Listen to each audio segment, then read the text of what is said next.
Amigos oyentes, bienvenidos a nuestro programa Cronos, un encuentro con la historia. Programa que llega a través de Radio Condo, de emisora cultural de Manizales. Vicente, la vez pasada estábamos hablando sobre la fundación de Manizales y la repartición de lotes. Sigamos hoy sobre cuál fue la metodología en que los primeros pobladores se hicieron dueños de esos lotes. De acuerdo a la oficialización de la fundación de la ciudad, lo primero que se tenía que hacer era entregar los lotes a los pobladores, o sea, oficializar también ese hecho, porque recordemos que había ya gente que ocupaba lotes tanto en el área urbana como en el área rural.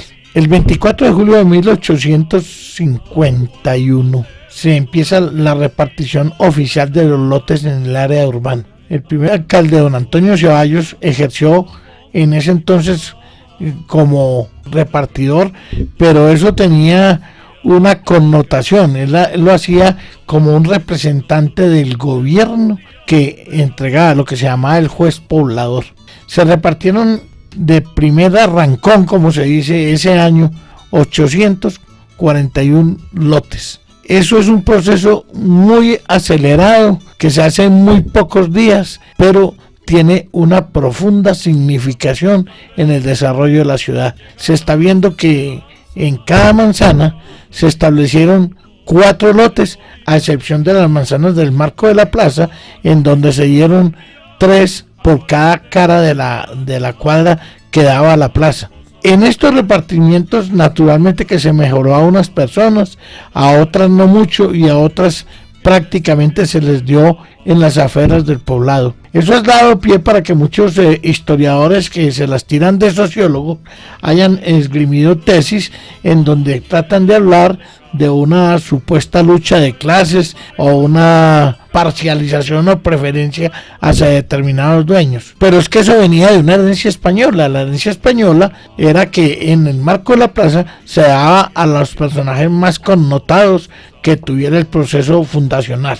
Pero repito, muchas personas ya tenían inclusive casa construida en muchos lotes de ellos, de esos que se entregaron, o sea, se les oficializó la tenencia, la posesión que tenían de terreno.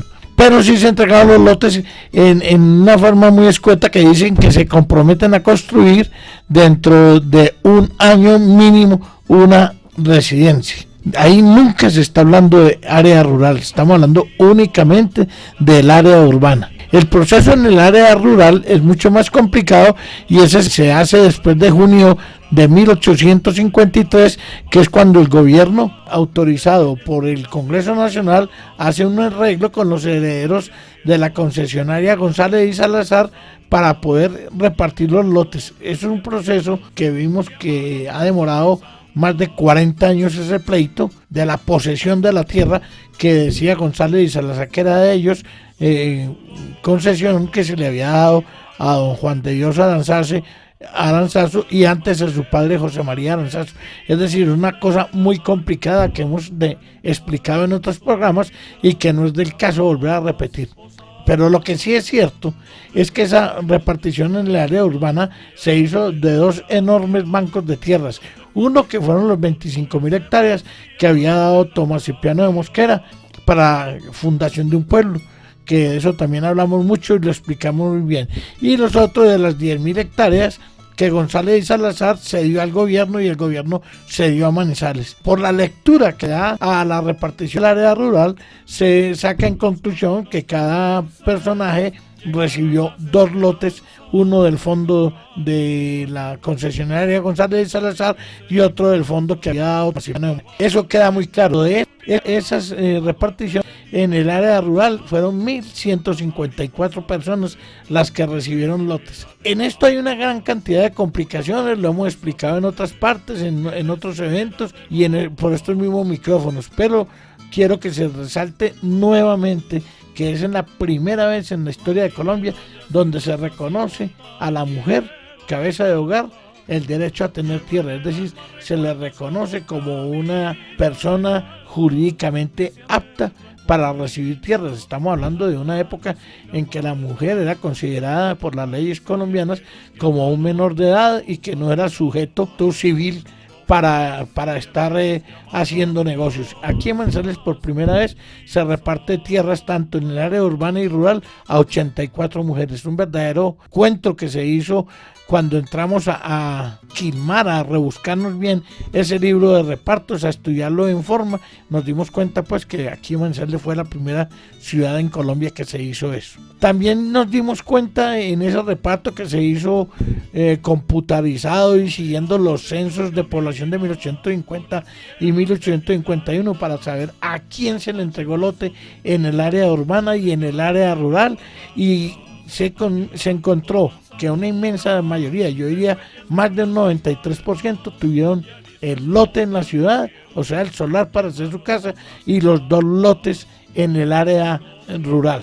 Eso hizo que cada propietario o cada colono más bien resultó con tierra para explotar y tierra donde construir su casa. Por eso la ciudad en muy poco tiempo tuvo una dinámica comercial y una dinámica de progreso muy diferente a otras ciudades. Porque recordemos que los procesos, por ejemplo, de Salamina y Neira, que se hacen con el mismo arreglo que se hace en el Congreso de 1853 con las tierras de González y Salazar, tuvieron un retraso enorme en cuanto a la oficialización de esos repartimientos que se hicieron tanto en el área urbana como en el área rural. Porque es que tenemos que recordar que en 1851, que es cuando Elías González viene a amenazar a los concejales de Manizales, a decir que si no transigían con el arreglo que él pretendía para los repartos de la tierra y el reconocimiento de la propiedad, él iba a quemar el poblado. Eso le costó que 2 meses después, en julio, sea muerto en el camino que de Neira conduce a Manizales, un poco más acá de Huacaica. Ese es otro tema muy interesante, muy ligado a la fundación de Manizales, y es un tema que se ha analizado muy poco por parte de los historiadores y los sociólogos. Esa lucha de la tierra o por la tierra y la representatividad histórica de Elías González como terrateniente y como hombre de la colonización, que tuvo en un momento dado que ceder a las buenas o a las malas. Yo digo a las malas, le costó la vida en la pelea de las tierras. Ya hemos explicado que era un hombre de muy mal genio, muy atravesado, como dicen los muchachos hoy en día, pero un hombre de muchísimo empuje y un hombre muy visionario. Elías González, cuando muere, hay una cosa, y si citamos a los amables solentes, si alguien sabe históricamente dónde está la tumba de Elías González, ese es uno de los grandes cuestionamientos de la historia regional. Nadie sabe si fue enterrado en Neira, si fue enterrado en Salamina, o si fue llevado a Sonsón o a Bejorral, sus tierras de origen. Es decir, ese cadáver se perdió. La historia nunca ha hablado de dónde está ese cadáver, o los restos, o lo que haya sido, es decir, una tumba. Sería un verdadero hallazgo histórico y arqueológico poder saber dónde está eso. Los libros históricos y parroquiales de Manizales, de Neira y de Salamina no mencionan absolutamente nada de eso. Yo supongo que ese muerto fue enterrado en Neira, pero allí lo que hemos rastreado en la parroquia no aparece la partida de defunción. Sabemos que el cadáver fue velado, que la investigación del asesinato de Elías González se llevó por parte de Victoriano Arango, que era el alcalde en ese momento de Neira. Sabemos que la investigación se inició ahí y que el alcalde Victoriano Arango encontró rápidamente a los asesinos o a las personas implicadas de la muerte de Elías González, y ese cogió pues otro rumbo, la investigación por la muerte. Recordemos que eso fue a dar hasta Sonsón, y que el culpable, que fue Nepomuceno Franco, la mayor pena que tuvo que sufrir, según el juzgado, fue haber llevado por toda su vida el sobrenombre de Mata Elías. Es un hecho rarísimo en la historia esa condena, pero parece que esta gente, a pesar de que se confabuló para matar a Elías González, ellos no eran unos asesinos, eran unos labriegos comunes y corrientes que Elías había extorsionado y había ofendido en distintos momentos de su vida. Es decir, prácticamente con las conclusiones de hoy en día que sacamos, se dice que Elías merecía esa muerte y quizá una muerte mucho más violenta, y que las personas que lo hicieron no estaban motivados ni por dinero ni por oscuros instintos pasionales, no, simplemente era una venganza contra un personaje fatídico pero a la vez interesantísimo en la historia de la colonización antioqueña. Yo no me canso de decir, en todas partes lo digo, en las conferencias, en radio, en mis escritos, que Elías González merece una historia, una biografía narrada objetiva y desapasionadamente. Es un personaje que vale la pena estudiar a fondo por todas sus implicaciones y toda su explosión vital. Es un hombre que fue militar de guerras civiles, fue senador de la República, primo hermano del presidente, es decir, es un hombre que tiene muchísimas cosas que investigarse todavía. Los archivos de todas estas cosas es relativamente fácil rastrear, sobre todo aquí en Manizales. En Salamina no tanto, los de Neira sí han desaparecido lastimosamente, pero en Antioquia hemos encontrado muchos datos fragmentarios que nos han permitido armar pues más o menos un bosquejo de su vida. No digamos que es muy profundo, pero hay un bosquejo interesante y uno empieza a conocer que la tal bestia negra de la colonización, como dijeron, no era tan bestia ni tan negra. Es decir, era un hombre que estaba defendiendo lo que él alegaba que era suyo, así no tuviera razón visto con el derecho de hoy, pero con el derecho de esa época parecía que sí tenía razón. Y acordémonos que en esa época la justicia se tomaba muchas veces por su propia mano, porque las lejanías y las distancias y el sistema penal de aquellas épocas era difícil aplicarlo en un momento dado. Entonces era preferible dirimir por las armas, así sea con el asesinato, muchas cosas. No estoy diciendo que fue bien hecho lo que hicieron, sino que esa era una forma de actuar de la gente de esa época. Tenemos pues que ya Manizales tiene un poco de colonos y que están haciendo sus casas, porque uno de las obligatoriedades que tenía el que recibía un lote era construir antes de un año. Es decir, que para 1852 la ciudad ya prácticamente, o el pueblo prácticamente, se podía mostrar ante la faz del mundo como un pueblo que ya tenía sus calles trazadas, ya tenía algunos elementos de civilización, como tenía pequeño comercio, tenía iglesia, tenía su plaza principal. Todavía no estamos hablando ni de Parque de Bolívar ni Plaza de Bolívar, era la plaza principal. Había ya un camino más o menos transitable entre Neira y Manizales, ya se había empatado el gran camino que venía de Cartago hacia Medellín y que pasaba por Manizales, ya se estaba terminando la ruta que iba de Cartago hacia Bogotá por este lado y que pasaba por el Nevado del Ruiz.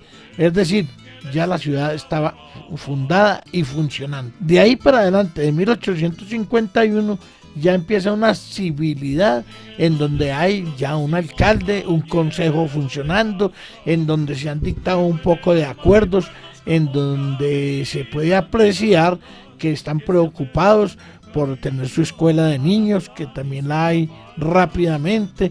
Hay un nombramiento de inspectores de policía para las fracciones, que en ese entonces eran lo que hoy en día llamaríamos unas veredas. O sea que ya la civilización, aunque rudimentaria, está a fondo. Ya tenemos un cura párroco que está ejerciendo en lo espiritual, ya hay libros de bautismos, de matrimonios y de entierros abiertos.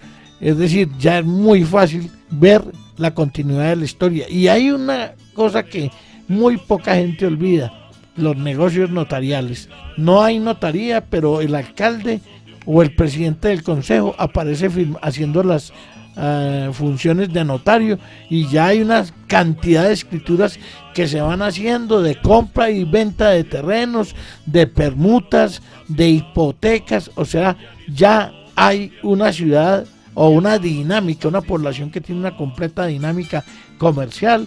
Ya se ha ya se figura por lo menos en el mapa del estado de Antioquia y en el mapa del estado del Cauca.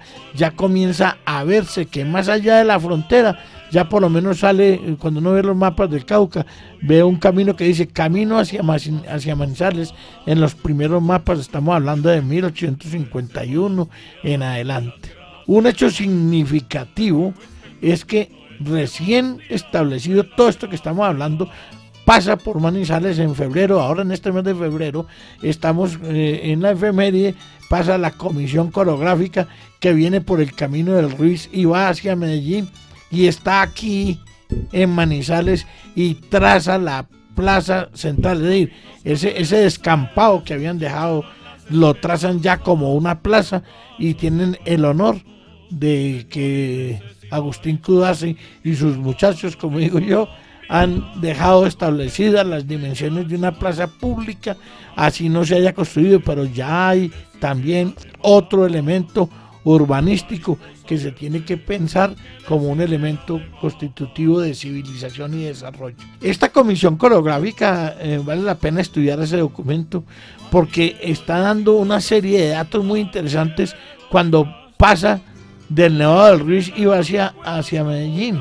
Y recuerdo muy bien que habla del café y se queda uno aterrado y se da uno cuenta que lo que nos han dicho de la historia del café, que es de los años 1860 y 1870, eso es paja. Ya desde 1850 Agustín Codazzi habla que entre Salamina y Aranzazu ha visto unas plantaciones pequeñas de café y que se está explotando el café. O sea, ya había unos rudimentos de la gran industria que en un momento dado será la salvación y la redención económica de esta zona y lo que hace que se dispare el comercio y el flujo de dinero en la zona. Ese cuento que nos han vendido algunas personas de que la ciudad lo primero que hizo fue exportar quesos y marranos hacia las minas de Marmato. Eso lo dicen pues las personas que no saben lo que es llevar 10, 15, 20 o 30 marranos arriados siquiera 5 kilómetros. Si eso es difícil para un arriero profesional, ¿cómo le parece llevar una piara de cerdos de aquí a Marmato? Eso es hasta risible que le hagan creer a uno que eso fue de las primeras empresas comerciales que tuvo la ciudad. Posiblemente se negociara con carne de cerdo, eso sí lo creo, porque es más fácil. Y lo vemos que desde la época de la conquista española, los grandes barcos traían lo que se llamaba la cecina, que eran barriles llenos de pedazos de carne que eran salados y que lo metían en conservación. Lo más seguro es que aquí ya eso existía y que así se trabajaba con las minas de Marmato para poder exportarlo, llevar la carne. También tenemos, y lo dijimos en el programa pasado, que don Marcelino Palacio había influido para que se hiciera el primer mercado público y eso le dio otra dinámica comercial, que fue que el campesino entendiera que el poquito maíz o los poquitos los frijoles o las arracachas o la yuca, o sea, aquella agricultura de subsistencia dejaba de ser netamente de pan coger y se volvía una agricultura con un aliciente comercial. Eso iba a aumentar los pequeños capitales y dio margen para que se fueran haciendo unos buenos capitales, que es lo que nos hace entender que a partir de 1870 veamos esas fortunas tan grandes en un momento dado en manos de unos ciudadanos. Ese paso vertiginoso del año 1850 a 1870, que son 20 años en el almanaque, pero vertiginosísimo en cuanto al desarrollo comercial y al desarrollo del progreso del conocimiento humano, de la calidad humana de las personas que estaban aquí, hicieron que Manizales se convirtiera en un polo de atracción. Claro que eso es ayudado también, como lo hemos dicho muchas veces, en que la ciudad fue un gran fortín militar en todas las contiendas civiles, especialmente después de 1854, cuando se tiene que combatir contra la dictadura de Melo. Recuerde que aquí hubo un alzamiento de unas personas que se proclamaron a favor de Melo y aquí unos ciudadanos se opusieron a ese levantamiento, sacaron en derrota a un señor Albarracín, que era el que comandaba ese movimiento. y lo persiguieron casi hasta Santa Rosa, ya le dieron alcance y lo apresaron. Esa es la primera figuración bélica de los vecinos de Manizales. Pero no se nos puede olvidar que en 1860 y 1870 vienen las grandes contiendas con el estado del Cauca. Vemos aquí ya pues en forma ejércitos del gobierno y ejércitos de los revolucionarios, y vemos a Tomás Cipriano de Mosquera, vemos a Julián Trujillo y vemos a General Braulio Henao, vemos también a Joaquín Posada Gutiérrez, es decir, militares de carrera sosteniendo unos combates muy interesantes. No miremos eso en este momento, miremos que todo ese movimiento de tropas tuvieron que estar habituallados, tenían que tener un cuartel, había que alimentarlos, había que pagarles salarios, y eso hizo que toda esa plática empezara a circular y que se multiplicara rápidamente el poder financiero de muchos comerciantes y de muchas personas. Esos 20 primeros años de Manizales, del 50 al 70, son los que marcarían la pauta de lo que iba a ser la ciudad, que era una ciudad de frontera, una ciudad de conflictos, una ciudad en donde no fue muy claro muchas veces la vaina del orden público, por muchas razones, porque esta era una tierra de gente que venía huyendo del Cauca o gente que venía huyendo del norte del estado de Antioquia, y como aquí era la frontera, entonces se iban estableciendo. Esto fue complicado, y cuando le convenía a ciertos personajes, pues o vivían en Villa María o vivían en Manizales, y las luchas políticas también, que en esa época fueron muy fuertes, le dieron muchísimo dinamismo a la movilidad de la gente, lo que hizo, reitero una vez más, que la ciudad se desarrollara de una forma vertiginosa y sorprendente. Remontemos un poquito a la primera década de los 50. Después de la distribución de tierras, pues hay personajes muy importantes que quiero que toques. Es el cura párroco que tuvo su historia acá en esa década. ¿Qué nos puedes decir acerca de eso? A ver, el padre Bernardo José Ocampo es un hombre de unas facetas muy raras. Históricamente hemos visto que fue un verdadero líder, que fue un hombre que se vino desde Cocornac, que él era párroco allá cuando fue nombrado por elección popular, que eso también se le olvida a mucha gente. Fue nombrado, o ganó mejor dicho, el derecho a ser cura de la ciudad de Manizales. Se vino, dicen algunos historiadores, que con 40 en familia, otros dicen que con 50, pero pongámosle que se haya traído 200 personas en esa excursión cuando él se vino. Es un hombre que le incluyó una dinámica también muy interesante a la ciudad, porque si no hubiese habido cura, pues no había habido iglesia, y si no ha habido iglesia, pues era imposible que esto hubiese sido nombrado distrito parroquial, que en ese entonces no existían los municipios. Es decir, un sitio se consideraba fundado cuando tenía cura e iglesia y podía solicitar al gobierno central: mire, ya tenemos los rudimentos de lo que es una población, queremos ya figurar oficialmente como un sitio poblado. Este sacerdote se ve envuelto en unos líos, en un momento dado, recién fundado Manizales, en unos líos que se habla de líos de falda, se habla de unos líos de falsificación de moneda, se ve también implicado en un asesinato de un colono que se llamaba Martín Vega. Martín Vega era el esposo de Antonina Duque. Es una historia que se ha hablado en muchos otros programas y que no es del caso repetir, pero ese hecho con ese cura le da también otro vuelco a la ciudad. Recuerde que estamos en pleno furor de los gobiernos radicales, de los gobiernos anticlericales.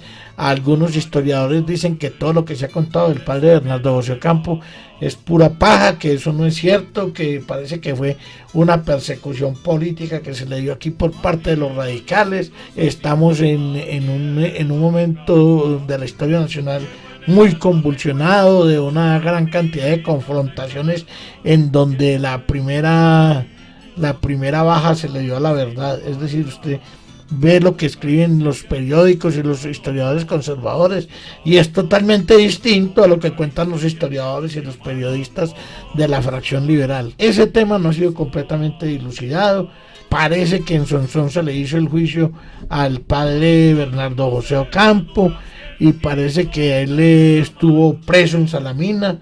en todo caso es que desaparece de la historia de Manizales, y cuando Tomás Cipriano de Mosquera se toma Manizales en 1862, él viene en el ejército de Tomás Cipriano de Mosquera, viene como un soldado, pero también viene como párroco, como capellán de la tropa, y aquí algunos vecinos lo reconocen, y él todavía tiene su nombramiento de cura párroco, es decir, nadie lo ha reemplazado, porque la curia de Antioquia había nombrado unos curas excusadores, es decir, sacerdotes que vienen a reemplazar al cura que está en propiedad, y yo digo que algo tiene que tener histórico que no concuerda con aquella famosa leyenda pues del asesinato, porque él nunca fue destituido de su curato, es decir, él siempre siguió su curato, así no estuviera en la ciudad, pero lo reemplazaban otros curas. Cuando él vuelve con las tropas, es restablecido rápidamente y vuelve a ejercer como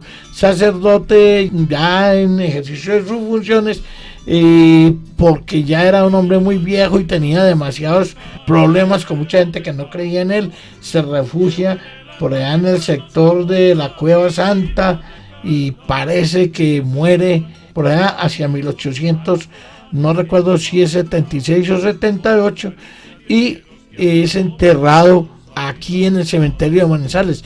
Es uno de los grandes logros que entre Juan Pablo Jaramillo y yo encontramos la partida de defunción de él en la catedral. Esa partida no tiene ninguna anotación especial, simplemente es que el cadáver de presbítero Bernardo José Ocampo ha sido velado y enterrado, tal, pero no dan ningún dato, es una anotación escueta, no tiene más de 5 renglones, dan la fecha y no más, y firma el sacerdote que lo entierra. Es decir, que algo tiene que tener la sal puesto que la bendicen, porque si un sacerdote de esa valía, tampoco los mismos colegas o los otros sacerdotes le hacen un panegírico desmintiendo todo eso de lo que es acusado, si la misma derecha o el mismo conservatismo tampoco lo defendió en un momento dado, algo tiene que haber ahí. Esas son de las páginas que uno está acostumbrado a ver en la historia de Manizales. Sobre todo tenemos una gran cantidad de hechos históricos y de personajes históricos en donde hay unos silencios y unos ocultamientos que uno se queda sorprendido de eso. Pero si este hombre era tan importante, ¿por qué no se habla más de él? Y eso no son olvidos, yo creo que son luchas ideológicas y políticas que habían en un momento dado. Bueno, Vicente, desgraciadamente el tiempo se nos ha acabado. Para el próximo programa lo invito a que hablemos un poco sobre esa primera guerra de 1860, porque tú la mencionaste ahora, pero muy rápidamente. Yo creo que tiene muchos detalles, desde el punto de vista político, estratégico, del bando caucano y del bando antioqueño, qué es lo que se esperaba de cada uno de ellos y el por qué Manizales afronta esa primera guerra de 1860. Entonces, que esa guerra de 1860 es el abrebocas de la gran revolución de 1870 y pico, que ese sí fue el acabose para los intereses conservadores de Antioquia. Bueno, entonces en el próximo programa vamos a hablar de ello. Amigos oyentes, muchas gracias por dejarnos llegar a sus hogares. Hasta el próximo programa. Como caricias de arrieros que amaron mozas y santas, como caricias de arrieros que amaron mozas y santas.